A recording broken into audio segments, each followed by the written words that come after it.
Kate Milafalcho. Welcome to Irish Granny Helen. And welcome, I almost forget to say this, welcome to all of my subscribers. Welcome to those of you who are not yet subscribers, but who want to hit that thumbs up and sign up, push the little subscribe button. And a very deeply felt thank you to those of you who've become members of Irish Granny Friends. Please consider doing it because you get a lot more content that's more in keeping with the old stuff. And if you have questions that you would like advice, and you can be completely anonymous, send them to questions for Ask Your Irish Granny on Substack. Send them through my email here. It'll be down below. And consider becoming a member of my Substack. There's lots of content over there too. Sometimes it's the same, but a lot of times it's not. So having done business, also, I'm available for personal questions. If you want to email me and get advice that way, just let me know. And in the meantime, I have a topic that was suggested to me by our good friend Nate. This is a story that is really disturbing. It's an event that happened in France not quite 2 years ago, and it's an ongoing mystery and investigation. And after I talk about this, Nate and Deborah Lupien and I are going to get together and for our membership, take a deeper look at it. So this is the story of the disappearance of little Emile Soleil. This is from the Daily Mail. They did a very thorough article on it. 2.5 years old when he disappeared. He's called Le Petit Emile.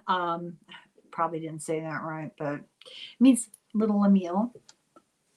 He vanished in July 8th of 2023 from his grandparents' yard. He was in a white t-shirt.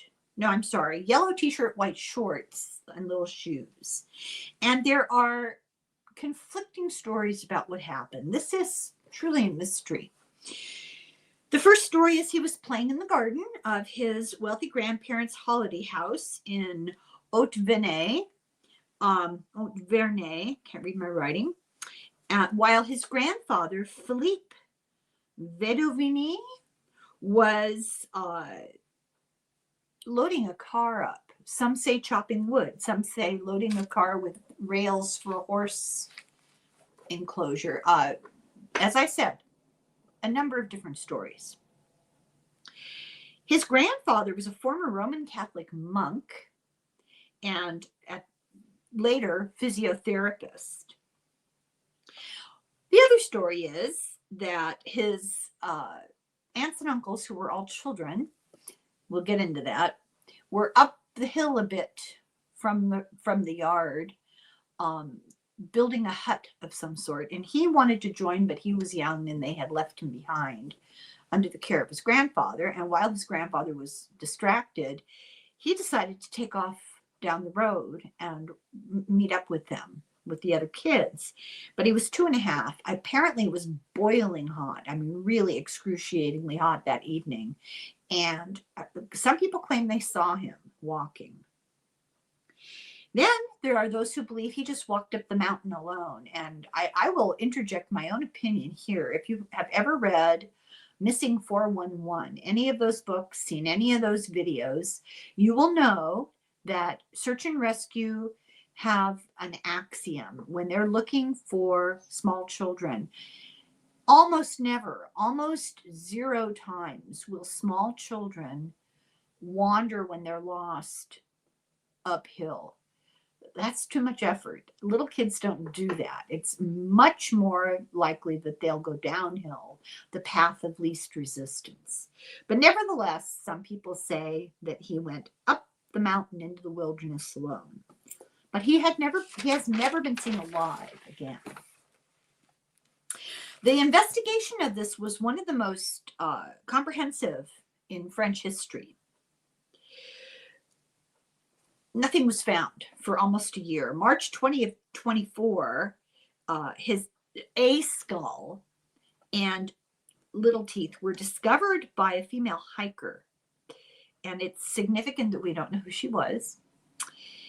Found a mile from his home, from the grandparents' home. And apparently she put them in a plastic bag and took them 10 miles to the police. There were comments that there were bite marks on the skull, which we're going to elaborate on. Then bones were found beside a river that ran by the village. And the very next day, after the bones were found, his clothes turned up completely elsewhere. So the town was completely closed off. This is a very small village, and the town was completely closed off by forensic teams. So all sorts of speculation. Was he killed by wolves? This is in the country. You can go online and look at the pictures. It was a really beautiful area, absolutely beautiful area. Was he killed by wolves? Was he murdered by a young farmer who had been fighting with the grandfather over horse grazing rights? Was it an inside job? So this child's family, extended family, were very hard right politically, very conservative Roman Catholics. 10 people were home when he vanished. So the question is, did they know more? Now, those 10 people were his grandparents and 8 aunts and uncles who were just kids themselves. I've got it written down later, but I believe between the ages of 7 and 18. So his mother was one of the oldest children in the family, I believe. His parents were not suspects. I'm going to say they dropped him off that morning. They had someplace else to be where people saw them, and they're not suspects. There was no arrest until 5 o'clock in the morning when a raid was held, and the police arrested 4 family members, the grandfather, the grandmother, and 2 of their 10 children. So France, they do it differently. They can arrest you for questioning. So they were arrested with charges of possibly intentional homicide, concealing a corpse. They searched the house and they removed, wrapped in plastic, a family horse trailer. Then new evidence came forward. They had this skull, and it was determined by forensics that the scars on the skull were not animal teeth. The scars were caused by violent facial trauma. And they also discovered that the clothes that were found were not on his body when he decomposed. And there's also talk, and this is speculation, I don't know where it comes from or how accurate it is. You know, they found his skeleton, that it was posed in macabre position. Then a family friend, an 85-year-old Catholic priest, OD'd. This was intentional. And he did it when the grandparents were arrested. It said that he struggled with the disappearance, and because of it, he had a falling out with the family. They'd been friends for a very long time. They were held for 72 hours for questioning. They underwent 17 hours of questioning, but they were released without charge. So theories, questions, were they innocent and that's why they were released? Was there simply not enough evidence to continue to hold them? Police are not talking. The theory is that the grandfather lost his temper. He was known to have a very hair-trigger hot temper, and that he killed the child accidentally. It was an accident, possibly, and the family knew about it and helped to cover it up. The morning that Emile disappeared, he was dropped off by his mother to spend the day with his 8 aunts and uncles between the ages of 7 and 18. The story is they all went off to build a hut, and he got left behind as too young. and the grandfather was supposed to be watching him. And around 5 o'clock, the grandfather got distracted loading horse fencing into a car, and the child was left alone in the garden for 15 minutes. When they realized they couldn't find him, there was a frantic 45-minute search. Then the alarm was sounded about 12 minutes after 6. And very quickly, they amassed hundreds of volunteers. For days, 500 people and more, police dogs, bloodhounds, helicopters, drones, thermal cameras. They flew the mother around the region in a helicopter and a loudspeaker calling to him. Bloodhounds followed his scent in 2 places within about 66 feet around the house. So in the garden, and then no trail.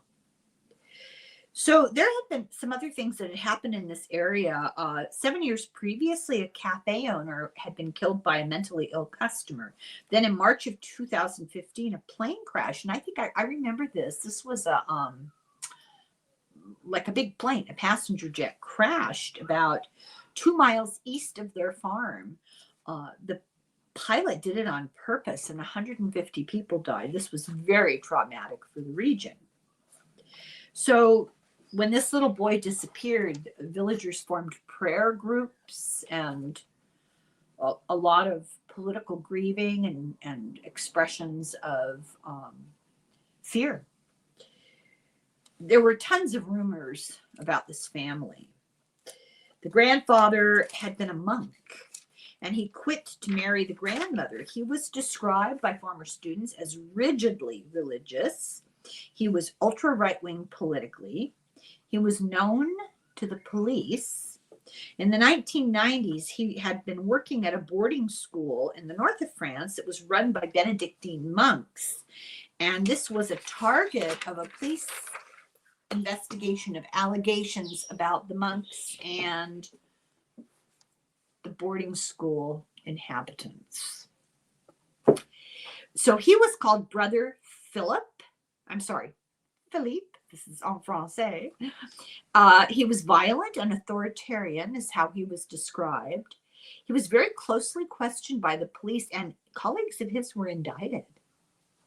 He admitted to doling out harsh punishment and discipline to his students, but he denied any wrongdoing of the other nature. Emile's father, whose name was Colomban, they were very religious, was extremely far right. He belonged to the Action Française, which was a far right group, nationalist and royalist, which struck me as hilarious. It didn't go down very well in the late 1700s. In 2018, he had been arrested for attacking foreigners, but, they released him with the promise that he would maintain the peace. So in the investigation of this case, the police did 287 interviews. Let's talk about the hiker who ostensibly found the skull within about a mile of the house, I believe. She claims she took it in a plastic bag because she didn't have cell phone reception. And the suspicion is, why didn't you just take a photograph of it? That would have GPS. They'd be able to find it. They'd see what it looked like, but never. Anyway.